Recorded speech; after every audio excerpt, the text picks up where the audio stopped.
una residente de tercer año de Medicina de Urgencias. Va a presentarnos hoy entonces el tema de bicarbonato de hipertensión endocraneana, duda clínica. Adelante, Marta. Bueno, muy buenos días para todos. Ok, les cuento que la actividad que nosotros realizamos en cuanto a duda clínica es generar una pregunta que se genera en alguna ronda o en algún turno. Y es una pregunta que va más allá de alguna recomendación de una guía, pero que nos genera realmente la pregunta sobre si algún uso alternativo nos puede llegar a generar como especialistas, digamos, valga la redundancia, una alternativa importante en casos emergentes, no solamente desde el punto de vista de la emergencia como tal, sino de la evidencia plausible y clínica para nuestros pacientes. Por eso que nos preguntamos si el bicarbonato en hipertensión endocrinal tendrá alguna funcionalidad. Desde el punto de vista bioquímico lo podría tener, pero no sabemos si desde lo clínico otros se lo han preguntado y lo han estudiado. Es por eso que realizamos entonces esta búsqueda. Empezamos con un caso clínico viñeta. Esta es una pasajera de 49 años que fue arrojada contra el marco de una puerta durante un accidente en un auto. Después de ser sacada del auto, abrió los ojos de manera intermitente, gimió y tuvo una retracción de la flexión de las extremidades, lo que le da un puntaje de la escoma de Glasgow de 8/15. Sus pupilas tenían 5 milímetros de diámetro y reaccionaban a la luz. Su presión arterial era de 165/85. Su frecuencia cardíaca era de 112 latidos por minuto y su respiración era regular. Una vez que le estabilizan la columna, la trasladan a la unidad de cuidados intensivos de un hospital de tercer nivel. En la UCI no abría los ojos, tenía postura de flexión en los brazos y no daba respuestas verbales, lo que le generaba un puntaje en la escala de coma de Glasgow de 5/15. Consideraron entonces intubar a la paciente. La paciente tenía indicación de drenaje ventricular externo según las guías del Brain Trauma Foundation para medir la presión intracraneal. Inicialmente le toman unos niveles de sodio. Los niveles resultan en 139 de milimoles por litro y el intensivista recomendó una infusión previo bolo intravenoso de solución salina al 3% cada 6 horas y valorar según respuesta clínica. A las 24 horas, es decir, después de 4 horas que se lo habían suministrado a la paciente, encontraron un sodio de 157 y un cloro de 123. La tomografía que se ven las contusiones a nivel frontal con una hernia que cruza la hoz y con una compresión del ventrículo lateral y los ventrículos, los cuernos posteriores. Entonces, para entrar en contexto, el trauma craneoencefálico es una patología de bastante importancia a nivel mundial, sobre todo en los países desarrollados, con una incidencia que oscila más o menos entre 800 y 1300 casos por cada 100.000 habitantes, donde vemos entonces que el verde más oscuro son los países, digamos, que de mayor impacto, que son Estados Unidos y Canadá, donde más o menos oscila entre 1000 y 1100 casos por cada 100.000 habitantes. El área, casi que todo el área africana tiene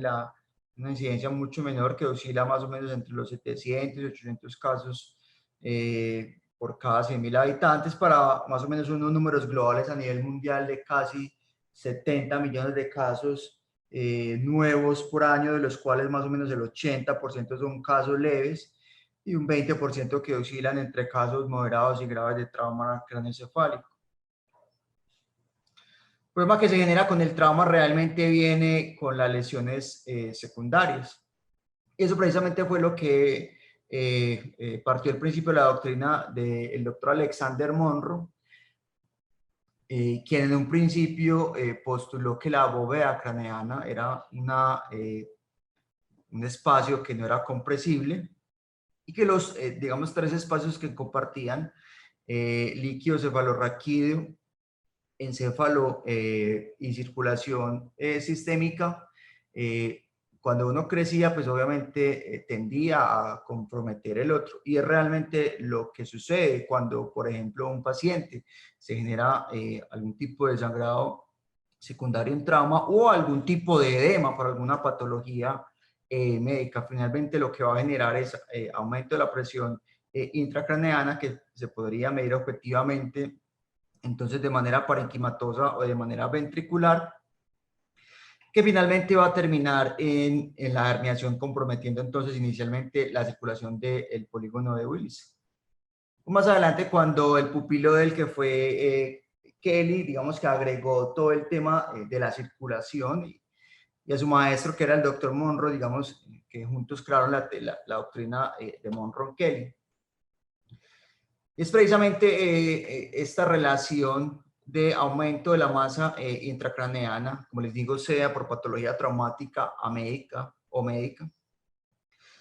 va a tener un punto de deflexión donde a pequeños cambios de volúmenes intracraneanos va a generar grandes cambios de presión intracraneana. En algún punto, los pacientes adultos, por la compliance que se genera secundario a la atrofia encefálica, van a tolerar un poco más aumento de esa presión intracraneana. Pero se dice que más allá de los 40 a 50 milímetros de mercurio de presión intracraneana, esa presión podría ser equiparable a la circulación del polígono de Willis, generando entonces una presión de perfusión cerebral cercana a cero, generando entonces isquemia, anoxia y finalmente muerte cerebral. Recordemos entonces que el punto de corte que está establecido para hablar de hipertensión intracraneana son 22 milímetros de mercurio por más de 5 minutos, y eso se estableció como un punto de corte diferente a lo que se tenía anteriormente, que era 20, y se estableció en la cuarta guía del Brain Foundation. Pero entonces, de más o menos 1919, en el Johns Hopkins Medical School, se preguntaron entonces si suministrar algunas soluciones, ya sea sistémicamente o a nivel suranoideo, podría generar algún impacto en disminuir el edema que genera la hipertensión endocrinal. Es por eso que entonces ellos cogieron y empezaron a hacer estudios en gaticos. Le hacían una incisión a nivel cervical y llegaban hasta el punto de suranoideo. Iban a ver cómo le iba con diferentes soluciones a los gaticos en cuanto a la hipertensión endocraneana. Esta era la curva basal que ellos inicialmente encontraron, donde una curva de líquido cefalorraquídeo con las variaciones que se da por la circulación de los grandes vasos cervicales. En el eje de la X vamos a ver el tiempo en minutos y en el eje de la Y vamos a ver los milímetros de mercurio de la circulación de la presión del líquido cefalorraquídeo. Este es el comportamiento, por ejemplo, cuando hacían infusión con lactato de Ringer, que recordemos es una solución hipotónica. Y vamos a ver que inicialmente hay un cambio en contra de la presión intracraneana, aumentando la presión intracraneana secundario a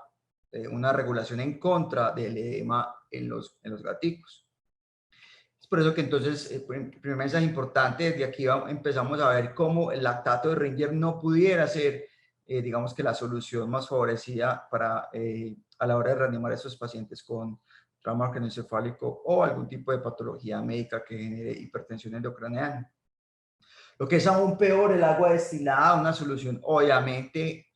mucho más hipotónica con respecto a sus comparadores. Vemos el gran cambio que se genera a nivel de la presión intracraneana cuando le destilaban 100 cc de agua destilada a nivel tecal de estos pacientes. Pero miren el comportamiento que se genera diferente con el cloruro de sodio al 30%, solamente con 12 centímetros, el gran cambio que se presentaba con los animales. De igual manera, digamos que se genera el primer estudio donde a nivel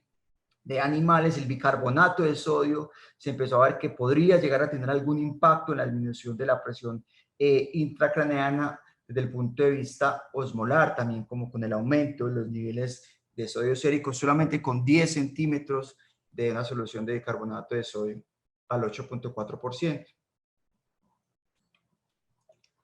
Las guías entonces y el consenso de Seattle de 2019 en el nivel 1 de recomendación para los pacientes con hipertensión endocraneana, nos recomiendan con un mismo nivel de evidencia tanto el manitol entre 0.5 y 1 gramo como solución salina hipertónica de manera intermitente por bolos. Y hasta el sol de hoy todavía no tenemos entre estos dos, digamos, una evidencia fuerte que nos haga generar una tendencia a irnos por un lado o por el otro. Y hay muchas revisiones sistemáticas que han sido metaanalizadas, incluyendo esta, donde, digamos, han salido algunas ilustraciones que, aunque con evidencia muy pobre, nos han más o menos mostrado la efectividad bien parecida entre solución salina hipertónica y manitol a la hora de disminuir la hipertensión endocraneana entre solución salina al 3% y manitol al 20%. Una de las grandes críticas, digamos, que algunos metaanálisis es que realmente la dosis equivalente, equiosmolar, para solución salina hipertónica comparada con manitol son dosis de 7.5%. Pero en este estudio mostró con una homogeneidad muy aceptable que hasta 0.19 milímetros de mercurio disminuía más el manitol sobre la solución salina hipertónica. De igual manera, la duración que se generó por la infusión variaba hasta 0.84 horas, lo que realmente, pues, desde el punto de vista de impacto clínico, son más o menos 50 minutos,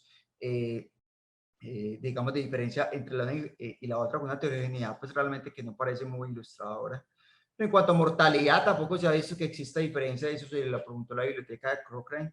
preguntándose entonces de una o la otra, y realmente tampoco una heterogeneidad muy importante, ninguna de las dos generó un impacto diferente en cuanto al Glasgow extendido y pobre desenlace neurológico para recomendar una sobre la otra. De manera que las guías del Brain Trauma Foundation recomiendan que para disminuir la presión intracraneana hay suficiente o hay evidencia insuficiente para recomendar una sobre la otra como un agente hiperosmolar. Asimismo, las guías francesas del 2018 recomiendan tanto el manitol al 20% como la infusión o los bolos cada 4 a 6 horas de soluciones salinas hipertónicas. La guía colombiana, la guía práctica clínica colombiana, sí, digamos, tiende a recomendar más la solución hipertónica al 7.5%. Por encima del manitol, y dice que el manitol se debería considerar solo en caso de que el paciente sea normotenso y que no tenga, digamos, el riesgo de hipotensión sistólica sistémica. Y esta guía va muy de la mano con la recomendación de la NELS, del Neurocritical Care Society, que recomienda, aún con evidencia muy baja, la solución salina por encima del manitol. Son las recomendaciones equiosmolares que ellos recomiendan sobre el manitol, con una recomendación de dosis entre 0.5 y 1 gramo de manitol cada 4 a 6 horas y unos volúmenes de acuerdo a la concentración de sodio de la solución salina que usted tenga, al 3, al 5, al 7.5 y hasta el 24, el 23.4%, que serían más o menos las dosis que equivalen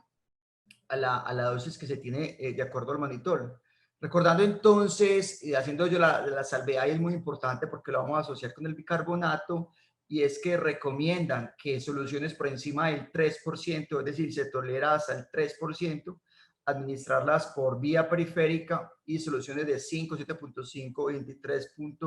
23.4% recomendadas por vía central. Aunque ellos dicen que en un caso de emergencia, soluciones entre el 5% se podrían decir 5 a 6%, que son dosis muy equivalentes a las que vamos a ver de carbonato de sodio, se podrían suministrar por vía periférica hasta 72 horas. Soluciones salinas tienen un efecto que podrían durar hasta 4 horas, oscilar en un rango entre 90 minutos y 4 horas. La recomendación realmente para las soluciones hipertónicas es darlas en bolo, pues la diferencia de osmolaridad que se podría llegar a presentar favorece el uso de bolo que infusión continua con una medición o con un monitoreo de sodio con punto máximo de 160, que se debería hacer cada 4 a 6 horas para evitar que pase ese punto de corte. Ellos de una vez hablan y hacen un llamado a tener en cuenta sobre los niveles de cloro, que es realmente una de las razones por las cuales uno se preguntaría si el bicarbonato tendría un papel importante. Entonces, realmente, cuando se pregunta utilizar uno u otro, uno se da cuenta que el manitol no es una buena opción en pacientes con depresión de volumen e hipovolemia, tampoco en un paciente con trastornos hidroelectrolíticos, porque los podría llegar a empeorar. Que la solución salina tendría una ventaja sobre el manitol y tiene que ver con el coeficiente de reflexión, que lo que habla es la capacidad de ser impermeable a la barrera hematoencefálica. La solución salina tiene un coeficiente de reflexión de 1, lo cual la hace impermeable a la barrera. El manitol tiene un coeficiente de 0.9, que es muy cercano al 100%, pero que lo hace más permeable que la solución salina. Es una de las explicaciones por lo cual el manitol, tanto en patología traumática como médica, se ha visto que puede llegar a generar hipertensión de rebote. El manitol, recordemos que a dosis altas puede generar insuficiencia renal, y eso se ha visto más cuando se ha hecho uso por más de 48 horas del manitol, o cuando la brecha osmolar es superior a 20, pues hasta el 12% de los pacientes podría llegar a presentar una lesión renal aguda asociada al manitol. Pero realmente las tendencias actuales y recientes se alejan del uso del manitol y se acercan a la solución salina hipertónica para la osmoterapia. Pero entonces, si todo parece tan claro, si todo parece ilustrar que la solución salina realmente tenemos como el mejor uso para disminuir el edema tanto de origen médico como de origen traumático, que es lo más se ha estudiado, ¿por qué se preguntaría uno si el bicarbonato tendría cabida? Y es realmente por el daño del cloro en el riñón. Sabemos entonces que la hipercloremia y los niveles elevados de cloro a nivel renal van a generar finalmente a la circulación de este ion a nivel de la nefrona en el túbulo por la despolarización de la mácula densa, que va a generar finalmente una vasoconstricción de la arteriola aferente, y con esta vasoconstricción finalmente va a generar una disminución de la función renal y el gasto renal per se, y es por eso que se generan todas las teorías del daño de cloro a nivel renal, que no solamente se han quedado desde el punto de vista bioquímico o de laboratorio, porque empezamos a ver cómo, por ejemplo, cuando se ha estudiado en pacientes sanos cuál es el comportamiento a nivel de la perfusión cortical renal, cómo disminuye cuando se utiliza solución salina en pacientes aliviados comparado con el uso de soluciones balanceadas como que tienen menos cloro, como es el Plasma Light. No solamente desde el punto de vista de la perfusión renal cortical, sino desde el punto de vista del flujo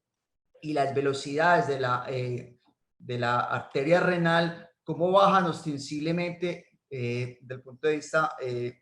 estadísticamente significativo cuando se compara el uso de las soluciones salinas cloradas comparado con una solución baja en cloro como es la solución Plasma Light.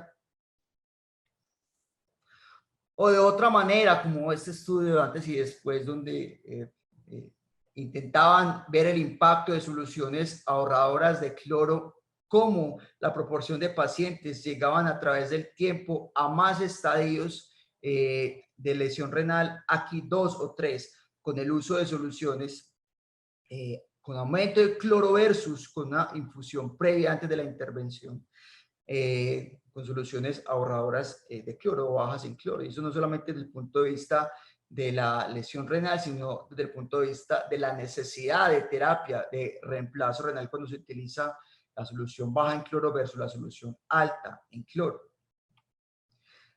Y eso también se ha visto obviamente con los estudios que ustedes muy bien conocen, como es el SMART, el estudio donde en pacientes críticos se quiso ver la diferencia entre soluciones balanceadas y solución salina. con un impacto bioquímico inicial con un aumento de cloro en la solución salina versus las soluciones balanceadas, y con la tendencia de los desenlaces renales mayores a 30 días en contra del uso de las soluciones salinas, tanto en los desenlaces fuertes como desde el punto de vista de terapia de reemplazo renal favorecida a pacientes cuando se utilizó soluciones balanceadas. Que en este mismo estudio, cuando se hizo un análisis por subgrupos, se vio efectivamente que los pacientes, un subgrupo de pacientes que tenían trauma craneoencefálico, de igual manera tenía algún impacto, y en pacientes no críticos, como es el SALTE, también se vio ese mismo impacto, como las soluciones salinas aumentan los niveles de cloro versus las soluciones balanceadas, con un impacto de desenlaces renales a 30 días menor para las soluciones balanceadas y en contra de las soluciones cloradas. Eso en cuanto a, digamos, a las infusiones que se tienen normalmente los pacientes tanto críticamente enfermos en una UCI como no tan críticos en los servicios de emergencias. Ahora uno se preguntaría, ¿realmente los bolos que se da de solución hipertónica tendría llegar a tener algún impacto en los niveles de cloro y en los desenlaces renales y por tanto deleterios importantes de nuestros pacientes? Y realmente esto se ha estudiado, por ejemplo, el uso de la solución salínica hipertónica en pacientes con ACV maligno, es decir, esos ACV que comprometen más del 50% del territorio de la cerebral media, como cuando se utiliza soluciones hipertónica, el cloro aumenta de manera significativa a través del tiempo, a pesar de que genera algún impacto en perfusión cerebral y en disminución de la PIC. Entonces, realmente esos bolos que se le dan a los pacientes para disminuir la presión intracraneana sí parecen mostrar un aumento de los niveles de cloro de los pacientes. Ese estudio, por ejemplo, que se hizo con stroke, o este otro estudio que se realizó con soluciones hipertónicas en pacientes con hemorragia intracraneana, especialmente pacientes con hemorragia soranoidea de origen no traumático. Vemos como el uso de soluciones hipertónicas aumentó de manera ostensible el cloro más allá de 115, y esto en una regresión logística multivariable pareció favorecer la mortalidad en los pacientes. Por eso que el doctor Chris Bordaus, un intensivista inglés, se preguntó entonces si el bicarbonato tendría algún tipo de papel. Eso precedido por aquellos estudios desde 1919 y estudios de 1960 que se había realizado en perritos. Recordemos que el doctor Chris es famoso, o digamos que su nombre aumentó en la literatura. Recientemente pues participó del estudio que relacionó el riesgo de mortalidad del Scordius 2 ahorita con el COVID hospitalario. La ampolla de carbonato de sodio la tenemos en nuestro servicio, es una foto tomada de la clínica León 13, una ampolla que viene de 10 miliequivalentes en 10 cc, es una ampolla que viene al 8.4%, una osmolaridad de 2000, que es casi 7 veces por encima de la osmolaridad sérica. Y es una dosis que es equiosmolar, o más o menos una osmolaridad muy parecida a la solución salina al 5.8%. Recordamos que por recomendación del NELS, hasta 72 horas en casos de emergencia, ellos, digamos que da una autorización con precaución del uso por vena periférica de esta solución. Entonces la hace a una solución salina muy parecida al 6%, lo que la hace 2 veces más poderosa desde el punto de vista osmolar que la solución salina al 3%, que es, digamos, de una de las más tradicionales desde el punto de vista uso clínico para hipertensión endocrinal y edema. Lo que equivaldría, por ejemplo, a aplicar la mitad. Es decir, por ejemplo, un paciente cuya dosis es de 100 cc de solución salina al 3%, equivaldría a una dosis de 50 cc de carbonato al 8.4%, lo que equivaldría en nuestro país a 5 ampollas o una ampolla por la presentación de los americanos, que es de 50 cc. Esto es más o menos unas dosis, digamos, la presentación equiosmolar que se tendría, una ampolla de carbonato de sodio al 8.4%, que más o menos oscila o se aproxima a una presentación de solución salina al 6%, al 8.4% genera una osmolaridad de 2000 milosmoles, que es la ampolla sin diluir, y por efectos de arrastre de solutos, esta ampolla o esta presentación tendría poco efecto sobre el potasio. La concentración de 4.2%, que equivaldría a una osmolaridad de 1000, más o menos con una osmolaridad cercana o igual al 3% de solución salina, que la podríamos preparar nosotros con una dilución 1:1, es decir, 50 cc de bicarbonato más 50 cc de agua, con efecto, digamos, más neutro sobre el potasio, y fue esta la concentración que se utilizó en el estudio BICAR-UCI, donde realmente demostró disminución de la mortalidad en pacientes renales. Y la concentración de 1.3%, que es una osmolaridad, la osmolaridad más cercana al plasma, sería llevar entonces 150 cc de carbonato a 500 centímetros de agua destilada o de dextrosa al 5%, que es la que mayor efecto sobre el potasio podría llegar a tener.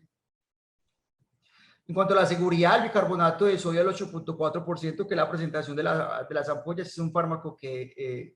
realmente razonablemente seguro. Lo ideal es que se administre a través de una vena central, pero en casos de emergencia con frecuencia se podría administrar de una vena periférica. Eso realmente yo no lo veo tan problemático, porque la mayoría de los pacientes, tanto neurocríticos como patología médica inicial, con hipertensión endocraneana, inicialmente con edema, van a terminar en una unidad de cuidado intensivo, al cual el acceso central, digamos, no sería un inconveniente per se, pero digamos que el NLS dice que hasta el 72 horas usted podría hacer un uso. Y aunque anteriormente se pensaba que podría reducir el potasio por efectos de arrastre de solutos, el bicarbonato hipertónico parece tener poco efecto sobre el potasio. Entonces, el doctor Chris Bordaus, el que les presenté anteriormente, por allá en el año 2010, basado en todos estos principios anteriormente ilustrados del 1919, realizó un estudio prospectivo de 10 episodios de aumento de la presión intracraneana de origen traumático, y los trató con 85 milímetros de bicarbonato de sodio al 8.4%, que es una dosis más o menos entre 150 y 200 milímetros de solución salina al 3%, en una unidad de cuidados intensivos neurocrítica de Inglaterra, todos pacientes con Glasgow menor a 8 que requerían sedación, ventilación y monitorización de la PIC. Y él vio cómo cambios tan tempranos como después de la dosis, desde 15 minutos, el comportamiento de la presión intracraneana se llegaba a disminuir hasta un 30% de lo basal, es decir, con una disminución inclusive hasta el 60% de lo que generaba basalmente los pacientes, y con un sostenimiento sensible a través del tiempo. Pero más allá de eso, quiero que nos detengamos aquí, y uno pensaría entonces que realmente el aumento del pH que podría generar el bicarbonato de sodio como compensación ventilatoria podría llegar a generar aumento del CO2. Y vemos realmente que con una medición en kilopascales no pareció tan significativa el aumento del CO2 en estos pacientes, lo cual es un punto crítico muy importante, pues recordemos que el CO2 es el principal determinante de la circulación o del tono vascular a nivel arterial encefálico. Con el aumento del CO2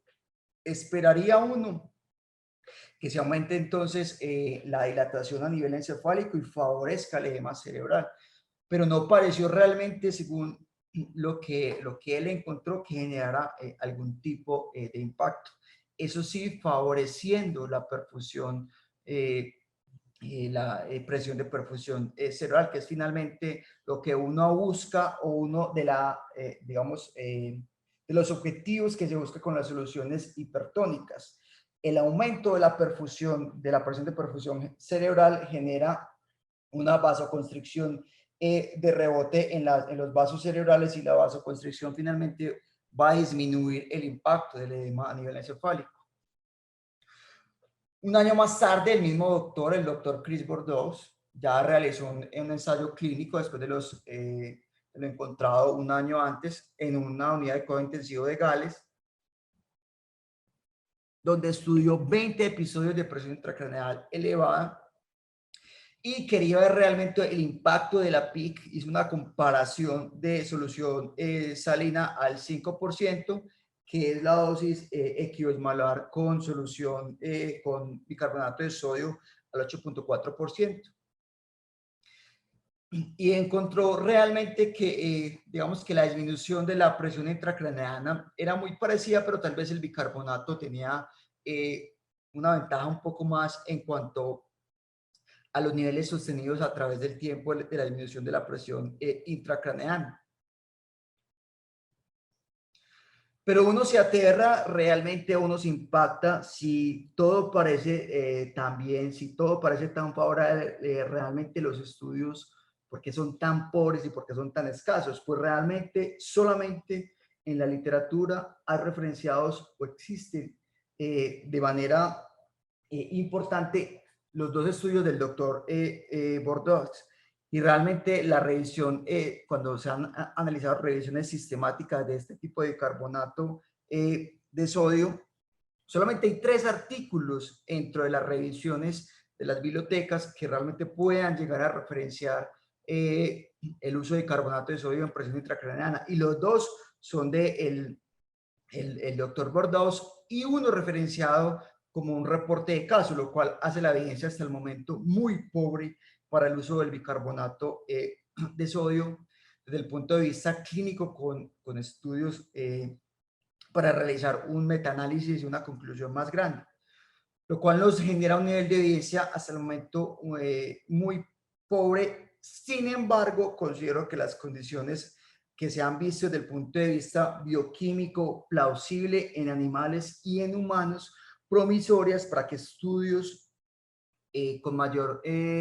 mayor calidad, más grandes y mejor aleatorizados, pudieran mostrar el uso o la favorabilidad del bicarbonato de sodio como disminución del edema y la hipertensión endocraniana en los pacientes. Es por eso que aún faltan muchos estudios para ampliar estas recomendaciones. Así que a uno, cuando hace la revisión y realmente se anima a uno bastante y se ve bien tentado a utilizar el bicarbonato de sodio por todas las ventajas, digamos, deletéreas que tiene a favor cuando se comparan con las soluciones cloradas. Y realmente en los apartados del NLS ellos hablan del uso de soluciones hipertónicas y mencionan el uso de bicarbonato, referenciando los 2 estudios del doctor Chris. Los únicos 2 estudios que hay realmente referenciados por los cuales podría tener algún apartado el bicarbonato de sodio. Realmente las conclusiones que uno se hace con eso es que el bicarbonato de sodio al 8.4%, de aproximadamente la misma molaridad que la solución salina al 6%, que es aproximadamente el doble de poderoso que la solución salina al 3%, que para la presión intracraneana elevada, una dosis inicial razonable sería entre 80 y 120 ml de bicarbonato de sodio al 8.4%, que por lo que vimos anteriormente existen muchas razones con plausibilidad biológica para usarlo, que tiene ventajas en cuanto a eventos adversos cuando se compara con solución salina y con mannitol, y que aún faltan estudios que fortalezcan y promuevan su uso y su recomendación en las diferentes sociedades. Bueno, muy buenas, muchas gracias al doctor Marlon por su presentación. En estos momentos pues no hay preguntas en el chat de preguntas y respuestas. Si algún participante tiene alguna intervención o observación que realizar. Sí, Carlos, si me permite, quisiera comentar o pues felicitar obviamente a Marlon por una tremenda presentación, una gran revisión, Quisiera saber si revisó, hermano, si hay en los registros actuales de ensayos clínicos controlados en plan, en clinicaltrials.gov o en alguno de los registros, si hay planeados o están en conducción ensayos clínicos que evalúen la propuesta, porque pareciera tal y como concluye la presentación que desde el punto de vista fisiopatológico, de la plausibilidad biológica, es decir, de lo que tenemos hasta ahora, pareciera ser una propuesta extremadamente atractiva como alternativa para el manejo de estos pacientes. No sé Profe, si se pilló, si hay algo de eso por ahí en marcha. profe, el doctor Chris, que es el intensivista inglés, digamos que ha tenido este mayor interés en los blogs que él presenta y en los twitters realmente que él pone, él tiene la idea de generar un ensayo clínico más grande. Sin embargo, digamos que lo que él dice es que hasta el momento el paro o los estudios iniciales o el inicio del estudio por todo este tema de la pandemia, pues recordemos que él ha sido estuvo implicado, como les digo, en este tema de la escala del News 2 en COVID. Él dice que por ahora paró, digamos, esa iniciativa del estudio, pero él sí tiene en mente realizar un estudio más grande, profe, que le dé mayor potencia a este nivel de evidencia, profe. Vale, muy bien, gracias y felicitaciones, hermano. Tremendo trabajo. Gracias, profe.